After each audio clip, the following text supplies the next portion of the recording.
entrevista en WQ. En esta mesa saben lo que a mí me gusta, la comida. Y no solamente me gusta la comida, sino la buena comida. La buena comida. Saben que para mí los genios son los cocineros. Yo no les digo chef porque son cocineros para mí y con todo el respeto que se merece. Y hoy tenemos en línea a uno de los más innovadores chefs de los últimos 10 años, podría decir yo. Un chef colombiano que ha trabajado con genios como Jean-Marie Arsac, que ya le voy a contar a él mi historia con Jean-Marie Arsac, y ha trabajado en los grandes restaurantes del mundo. Adicionalmente a eso, hace pocos días, en el mes de abril específicamente, entró con su restaurante El Cielo en Washington en la, podría decir yo, en los Óscares, digamos de alguna manera, o en la guía de los Óscares de la comida, que es la guía Michelin, con su restaurante en Washington, El Cielo. Este señor, cocinero, como le vuelvo a decir yo, les puedo decir algunos de los comentarios que ha hecho la gente. Juanma, como lo conoce la gente, es el niño genio de los negocios. Juan Manuel es el maestro de la reinvención. Juan Mael Barrientos, o Juanma, un ex alumno de Jean-Marie Arsac, es quien da origen a la historia del éxito. El Cielo, el restaurante de la reconciliación colombiana. Esa máquina de ideas, esa hiperactividad de Juanma es la que ahora tenemos en nuestras manos. Y aparte de todo lo que les he contado, es famoso por ser un activista de la paz en Colombia. En los lugares más peligrosos, él ha sido activista de paz. Juanma, buenos días. Hola, un saludo muy especial a todos, ¿cómo están? ¿Qué te lleva a esta reinvención que tanto suena cuando se dice tu nombre? Yo creo que el nunca querer estar en una zona de confort. Yo creo que cuando uno se acostumbra a estar en una zona de confort, se vuelve mediocre. Entonces, yo siempre procuro, en el buen sentido, sentirme incómodo, y cuando lo hablo de sentirme incómodo es de empujar los límites, de no conformarme, de decir, si logramos esto, ¿qué más podemos lograr? Y no nos conformemos con lo que hemos logrado. Entonces yo creo que es como una especie de, yo le digo inconformismo feliz, porque al mismo tiempo que eres inconformista, pues tienes que disfrutar la vida, porque si no, pues, ¿de qué sentido tiene? Pero yo creo que parte del secreto de la innovación es nunca permitirse quedarse mucho tiempo en una zona de confort. Juanma, sé que en esta pandemia has estado muy activo. Ya vamos a hablar de lo de la estrella Michelin. Has abierto un hotel en Medellín, has abierto restaurantes en Washington. ¿Cómo hiciste para vencer ese miedo de la pandemia como hombre de negocios? Mira, yo creo que siendo ambicioso y enfocándome en, digamos que en la salida del problema y no en el problema. Cuando nosotros empezamos la pandemia, la mayoría de las personas estaban preocupadas por sobrevivir, ¿cierto? Empresarialmente. Pues obviamente nadie sabía nada del virus, es decir, todos estábamos preocupados que si nos daba nos podíamos morir, etcétera. Pero haciéndote la respuesta hacia el emprendimiento y hacia la empresa, nosotros más que enfocarnos en sobrevivir, lo que dijimos es, ¿cómo en un año somos más grandes, independiente de esta caída o de esta bajada? Entonces nosotros nos enfocamos en unas metas a un año vista, y de ahí nos devolvimos, es un poquito el resumen de lo que yo enseño en mi libro, y yo ya tenía el libro impreso. Entonces cuando yo estaba a la mitad de la pandemia, yo dije, venga, si yo le estoy recomendando a la gente cómo aplicaría lo que yo enseño en mi libro para salir fortalecido. Entonces hice un plan a un año y me devolví, y de esa manera planeamos todo el año al revés, todo el año, todo. Del marzo del 2020 a marzo del 2021. Uh-huh. Nos pusimos unas metas por trimestres y luego en cada trimestre también teníamos unas metas mensuales. Entonces eso nos permitió generar una especie de hoja de ruta muy difícil de ejecutar, porque no te voy a mentir que pasamos momentos demasiado difíciles, pero nosotros sabíamos, según nuestro plan, que si lográbamos que si teníamos que llegar a Z y nos íbamos devolviendo, cuando estuviéramos en A solo teníamos que enfocarnos en lograr B, y cuando lograr en B, lograr C, y no enfocarnos en los problemas o en la incertidumbre en la que la gente estaba enfocada. Entonces fue como una planeación al revés, y un año después logramos pasar de 9 unidades de negocio a 15. Wow. Y de pasar de 300 empleados a 350 de marzo del 2020 a marzo del 2021, y esperamos terminar con casi 500 empleados este año. Okay. Entonces, a mí me parece profundamente positivo, y fue, digamos que aplicando un poquito lo que yo enseñaba en mi libro, y yo dije, pues me voy a volver a leer, pues voy a aplicar lo que he enseñado, y nos sirvió muchísimo, pues eso, pues claro, para la muestra un botón. Bueno, cuéntanos un poquito cuál es el concepto del cielo, cuál es el concepto del restaurante. No te puedo preguntar por el hotel porque me imagino que está muy ligado todo dentro de lo mismo, pero ¿cuál es el concepto del cielo en Medellín, en Washington? He visto gente que les hace exfoliación de manos con café, cacao en las manos para lavarse las manos, una cantidad de cosas. Cuéntanos un poquito de ese concepto. El cielo es una experiencia multisensorial alrededor de la cocina y de la mesa. Entonces nosotros nos enfocamos en lo que sería una comida, es decir, donde todo gira alrededor de sentarse a la mesa, tengas una experiencia para todos los sentidos. Diseñamos menús de degustación, por ejemplo el de Washington, que fue el que ganó la estrella Michelin, sí. Tiene 25 momentos, okay, o 25 platillos, sí. Y es un restaurante de cocina colombiana. Okay. Es decir, nosotros, entonces en Washington es algunos ingredientes locales y cocina colombiana, en Miami algunos ingredientes de la Florida y cocina colombiana, y en Medellín es una cocina mucho más antioqueña, y en Bogotá una cocina más de la sabana cundiboyacense. Ok, nos queda claro.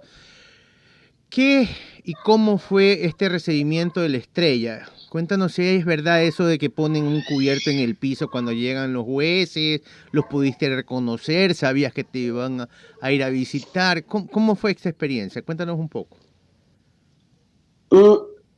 Mira, los inspectores son muchos, o sea, no es uno. Sí, yo sé. Son muchos, pueden ir hasta 20 veces. Entonces, nosotros pues nunca supimos cuando nos inspeccionaron. Hay una historia de que vimos uno que fue solo, tomaba fotos, anotaba en su libreta, entonces como que en algún momento dijimos, este puede ser un crítico, pero tú nunca asumes que te van a dar una estrella porque fue un crítico. Primero porque el crítico no te dice cómo le fue, pues te dice, ay, gracias, todo muy bien, y salen y se van, pero uno nunca realmente sabe hasta que ellos salen y escriben o hacen un artículo o lo que sea. Entonces nosotros, pues en algún momento pudimos haber sabido que había uno, pero nunca supimos más allá de eso nada más. Y dos, jamás pensamos que la estrella fuera a llegar tan rápido, pues porque fue una estrella, es de las estrellas que más rápido se han ganado en la guía, y eso es pues muy valioso para nosotros. Qué chévere, qué increíble. ¿Cómo fue esto de trabajar con Jean-Marie Arsac, que es uno de mis ídolos culinarios de todos los tiempos? Tuve la suerte, y fue una suerte, porque se confundió de persona cuando fui al restaurante, pensó que era otra ecuatoriana con su esposa, y me invitó a almorzar en la mesa de la cocina, la cual me imagino que la conoces muy bien, y tuve la suerte de almorzar con él, no estaba su hija, tengo fotos almorzando y todo con él. ¿Cómo fue esa experiencia de trabajar con Jean-Marie?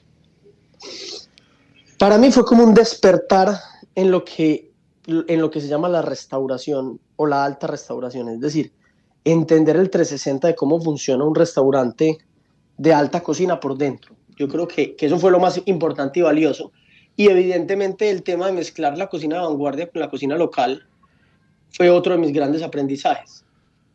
Y aparte me imagino que vivir en San Sebastián, ir por esas calles, entrar a Tari, entrar a todos esos lugares, a esos puestitos de comida, que con esa sencillez y esa simpleza te vuelan el cerebro a nivel de cocina.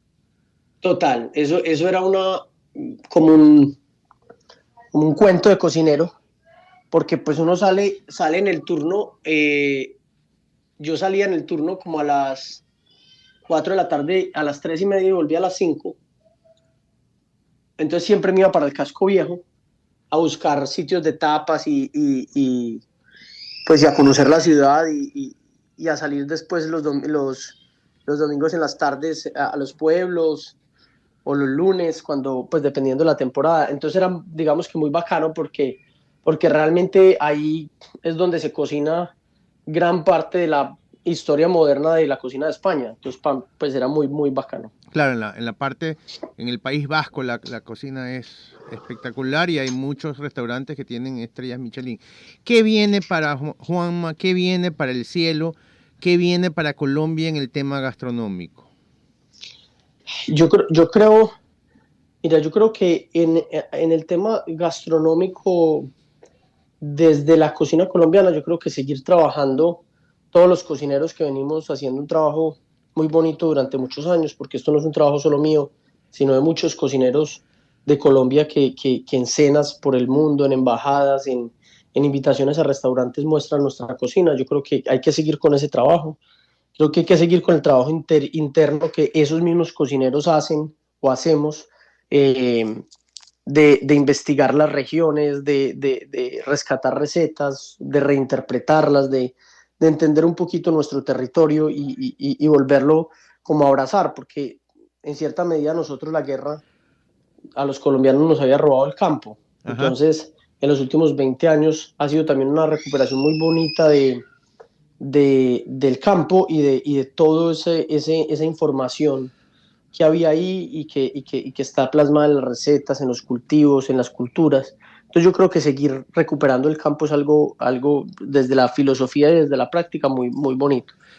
Y bueno, y también digamos que sobrepasar todos estos temas difíciles que estamos pasando, que yo creo que son el síntoma de un año demasiado duro de pandemia, sumado a muchos años de desigualdad y de muchas situaciones del país que yo creo que la pandemia terminaron de cansar un poquito a la gente y ya es momento de que el país vuelva y tenga momentos de diálogo, de perdón y de seguir adelante, porque también veníamos muy bien antes de la pandemia como país.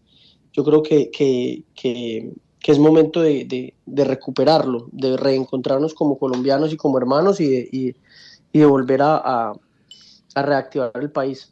Eso te iba a preguntar, siendo tú pacifista y viendo las imágenes que hemos visto aquí en Ecuador, se ven momentos muy duros. Ayer la quema de donde estaban los policías, como dijo la alcaldesa de Bogotá, verlos quemarse cuando salían, golpearlos. ¿Qué pasó con la paz de Colombia? ¿Habían recuperado la paz, la tranquilidad de cierta manera, con un poco, con la terminación de los famosos carteles? Pero hay una rabia reprimida para llegar a estos temas, más allá de saber que hay ciertos grupos infiltrados, como nos pasó a nosotros en el año 2019 en octubre, pero no es la Colombia que conozco. Mi mamá era caleña, no es la Colombia que conozco, no es la Colombia que yo conozco, y preocupa como vecinos y preocupa como hermanos latinoamericanos. Esa paz debe volver a llegar y debe volver a llegar rápido, Juanma. Mira, digamos que dándote una respuesta muy incompleta, porque yo creo que esto tiene de largo y de ancho, cuando había un solo culpable, que era la guerrilla, era muy fácil ponerle la cara a ese culpable, ¿cierto? Ahora que nosotros logramos resolver, digamos que los grandísimos problemas que significaban estos grandes grupos al margen de la ley, que aún existen, pero ya mucho más diezmados, lo que hace es que ya, digamos que lograste resolver a nivel estructural, o las guerrillas o los paramilitares y todo, y ya lo que queda son los problemas de fondo de un país pobre que lleva 60 años en desigualdad y que lleva 60 años en guerra. Entonces ya empiezan a detonar muchos pequeños problemas, no porque sean pequeños, sino porque antes una sola cara era todo es culpa de la guerrilla, luego todo es culpa del narcotráfico, luego todo es culpa de los paramilitares, entonces tú tenías tres caras. Hoy alguien puede decir, si es maestro, a los maestros no nos pagan bien, a los médicos no nos pagan bien, los estudiantes quedamos con una deuda estudiando y además de eso no hay trabajo. En las EPS pasa esto, la corrupción es así. Entonces, al final del día, lo que pasa, o lo que yo leo que pasa, es que al quitar a estos tres grandes culpables, el país tenía que empezar a destapar ollas más pequeñas en donde llevaban 60 años de desigualdad, de problemas, y hoy cada actor de esos fogones alza la mano, como la alzamos nosotros y dijimos, si va a haber reactivación del país, los restauranteros tenemos que salir a trabajar también porque, trabajamos pues empleamos mucha gente y luego los transportadores y así. Entonces yo creo que al final del día lo que está pasando es una sintomatología de 60 años de desigualdad y pobreza, quitar las tres caras grandes y ahora como usted gobierna, usted es responsable por solucionar todos los otros problemas, pues usted es el responsable de solucionar todos los abusos de la policía, claro, la corrupción del gobierno, etcétera, etcétera. Entonces el país se siente profundamente incómodo y cada uno de esos actores, sean transportadores, sean gremios, sean salud, sea estudiantes, salen a decir, arrégleme el problema. Claro. Entonces yo creo que eso es lo que está pasando en el país. Creo que hay una responsabilidad importante y grande en el gobierno, no en el gobierno de turno, sino en la forma de gobierno y la estructura del país como la tenemos. Como tal. No es justo, en mi opinión, ni siquiera hablo del gobierno ejecutivo, sino, por ejemplo, a mí no me parece justo un salario de un congresista frente al de un maestro. Correcto. ¿Sí me entiendes? Sí, sí, o sí. no me parece justo que la corrupción no se castigue igual que un atraco, porque es que si tú te robas el dinero del Estado y te robas 1.000 millones de pesos o 100.000 millones de pesos, te das 4 años a la cárcel, pero si atracas o robas en un supermercado, ya sí te vas 14 años. Entonces, yo creo que hay también, y no quiere decir que al de 14 hay que bajarle la condena, lo que hay que hacer es subir las condenas al dinero, a los crímenes que toquen el dinero del Estado, que es sagrado, bajar el dinero de los congresistas. Hay muchas cosas, pero también hay otras cosas en que el país tiene que salir a trabajar y tiene que entender que el gobierno, independiente de que bueno o malo, el anterior o todo, porque yo no estoy dando ninguna opinión política aquí. Así es. Estoy diciendo es la estructura de cómo está dado nuestra democracia. Independiente de eso, todos tenemos que salir a trabajar y yo creo que parte de ese desasosiego del país y lo que más detonó es que al no haber vacunas o muy pocas vacunas, se nos vino una tercera ola, se nos vino un desespero, otra vez una incertidumbre como país en decir, venga, ¿cómo que estamos peor que en marzo del año pasado? Ya vivimos un año aguantando hambre, y entonces ya viene una reforma tributaria que tenía unas cosas que tenían que pasar. O sea, es decir, nosotros no podemos perder la calificación de Standard & Poor's, pero Así también es. hay unas cosas absolutamente irracionales en la reforma y creo que excesivamente ambiciosas para hacer muchos programas y lo que fuera, pero creo que no era la forma. Entonces eso llega y el país está encerrado en la casa sin trabajar, muriéndose de hambre. Y dice que nada, salgamos a la calle. Entonces yo creo que esto tiene muy de largo y muy de ancho, pero realmente yo sí siento que el país tiene que reconciliarse, tiene que perdonarse, y está triste, está cansado de no poder trabajar. Y esperamos que sea pronto. Y también yo creo, yo tengo una cosa, es una opinión pues personal. Yo creo que si nosotros hubiéramos estado trabajando como país y no hubiera habido una tercera ola y ya hubiéramos estado vacunados como un país desarrollado, no hubiera pasado ejemplo de esto. Estados Unidos, el tema no hubiera detonado tanto, porque quizá hubiera habido un poquito más de personas trabajando de las que están inconformes, o quizá algunos de los estudiantes hubieran podido acceder a un programa de becas, entonces de pronto se hubieran sentido representados, no sé, pero yo veo, pues es que para la muestra un botón, o sea, retiran la reforma y las protestas empeoraron. Entonces yo lo que siento es un país como con dolor. Claro, claro. Juan Manuel, el tiempo se nos fue. Te esperamos aquí en Ecuador en el momento de que la pandemia baje, porque la verdad es que necesitamos tenerte y que nos cocines por acá algún día. ¿Cómo se llama tu libro, Juan Manuel, para que la gente lo busque? Se llama La Receta del Éxito, lo encuentran en Amazon o lo encuentran ahí en internet. Perfecto. Juan Manuel Barrientos, el primer chef colombiano en obtener una estrella Michelin. Gracias por haber estado con nosotros. Te deseamos lo mejor de la suerte en tus proyectos y esperamos que la paz a Colombia llegue pronto. Muchísimas gracias y un abrazo a todos. Cuídate.